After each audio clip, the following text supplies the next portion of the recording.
안녕하십니까. 옥석을 가릴 줄 모르는 우리들의 잘못, 역사와 후손에 대해 떳떳이 못한 일에 대해 생각해 보겠습니다. 대한민국을 5,000년 가난에서 해방시킨 영웅 박정희는 독재자로 낙인 찍어버리고 반듯한 기념관이나 동상 하나 세우지 못하게 하거나 세우지도 않았습니다. 박정희 생가도 방치하다시피 해서 너무 초라하지만 관리에 별 신경도 쓰지 않았습니다. 전쟁의 폐허와 가장 가난한 나라였던 대한민국을 세계가 부러워하는 오늘의 한국을 만든 지도자를 이처럼 깔아뭉갠 것은 한국의 저질 정치와 못된 정치 사회 풍족, 그리고 옥석을 가리지 못하는 국민들의 어리석음 때문이었습니다. 부끄럽고 역사와 후손에게 떳떳이 못한 일이라고 생각합니다. 북괴의 남침 책동 영향으로 변질된 광주 사태가 5.18 폭동으로 바뀌며 양상이 급격히 악화돼 가자 제2의 6.25가 되지 않도록 수습한 전두환은 감옥을 보냈고 재산을 몰수해서 역적처럼 취급했습니다. 전두환도 안보, 국방, 사회정화, 경제정책을 통해 재임 기간 동안 연평균 성장률 10%를 기록하는 등 경제성장과 서민생활을 획기적으로 향상시켰습니다.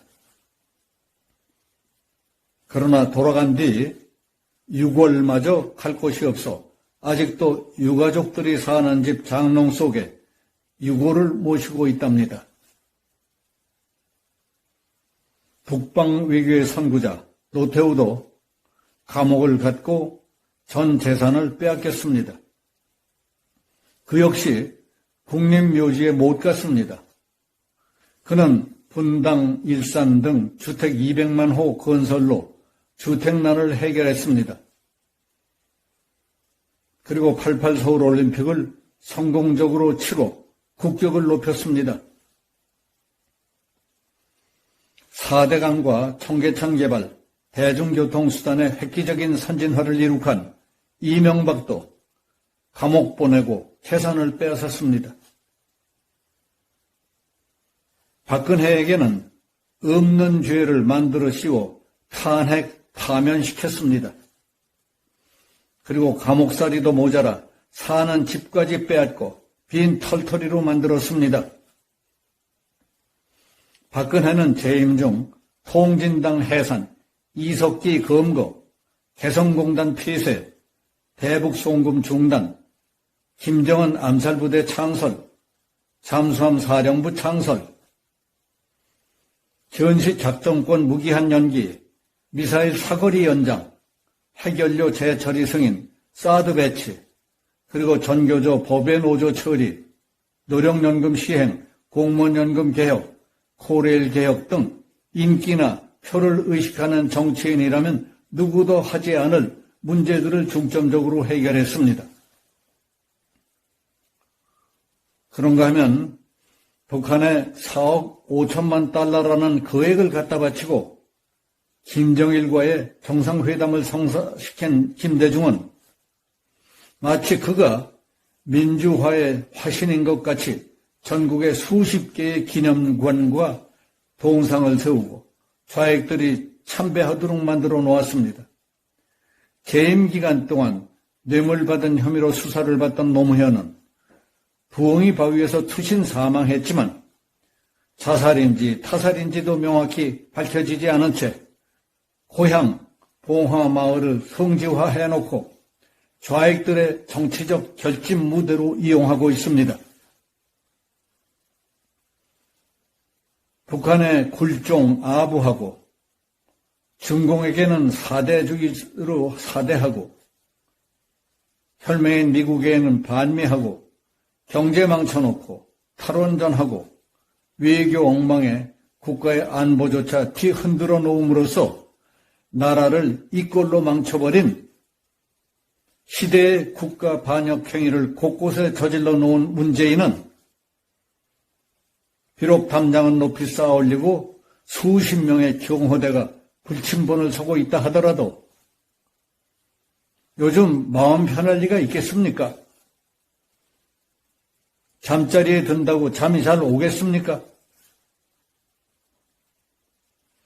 한마디로 이 나라를 일으켜 세우고 살만한 나라의 바탕을 다지는데 큰 힘을 보탠 보수 우파 애국 대통령들은 모조리 깎아내리고 역적 취급을 하다시피 한 것이 누구들이었습니까?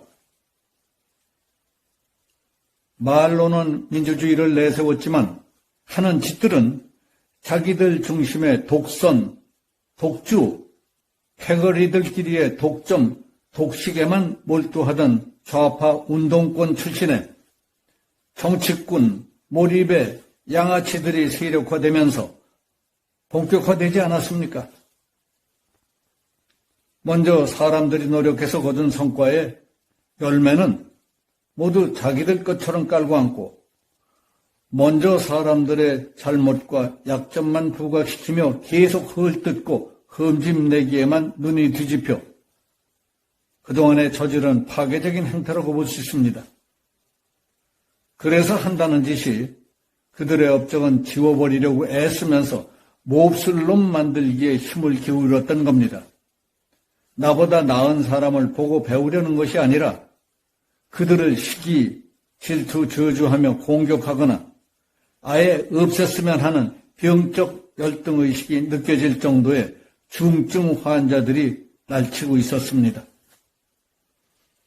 거기서 끝난 것이 아닙니다. 반대를 위한 반대, 북쪽이 바라던 대로의 반대만을 일삼던 좌파들이 집권하자 민주화를 위해 큰 일이나 한 것처럼 서로 공다툼까지 벌이지 않습니까? 심지어 북한의 대남 적화 공작과 포섭 조직화 비법, 투쟁 방법, 선동선전 기법까지 동원되지 않습니까? 그렇지 않고서야 이럴 수가 없을 겁니다. 이런 상황에 대해 모두들 무관심하고 방치하다 보면 우리도 제2의 베트남이 되고 아프가니스탄이 되고 베네수엘라가 되는 것은 잠깐새의 일입니다. 입만 열면 민주화를 외치는 저들은 북한에 대해서는 민주화를 요구하거나 인권에 대해서는 입도 뻥끗하지 못합니다. 그랬다가는 저놈들이 그냥 놔두겠습니까?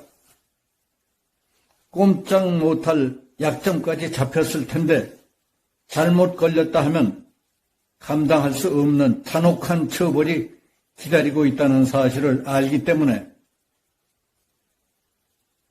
좌파들은 함부로 입을 열려야 열 수도 없을 겁니다.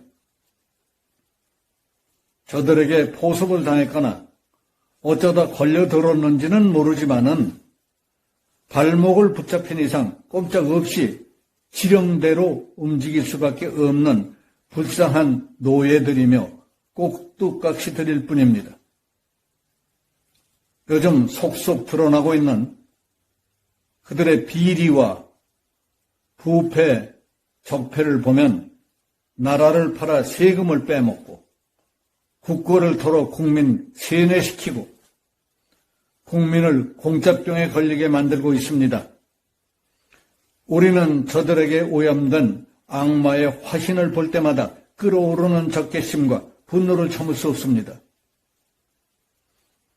대선까지 출마했던 정당 대표라는 놈이 저질러 놓은 부정, 부패, 비리, 거짓말과 뻔뻔스럽고 당당한 척하는 가증스러운 모습을 보며 매일 부글부글 끓는다는 사람들이 많습니다. 저렇게 썩어 문드러지고 역겨운 냄새가 진동하는 인간 쓰레기들은 하루빨리 정상적인 사람과 격리시켜야 합니다. 썩은 것과 성한 것이 섞이면 삽시간에 몽땅 다 썩어버리게 됩니다.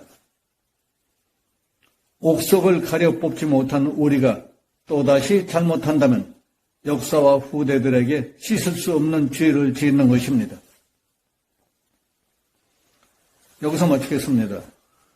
감사합니다.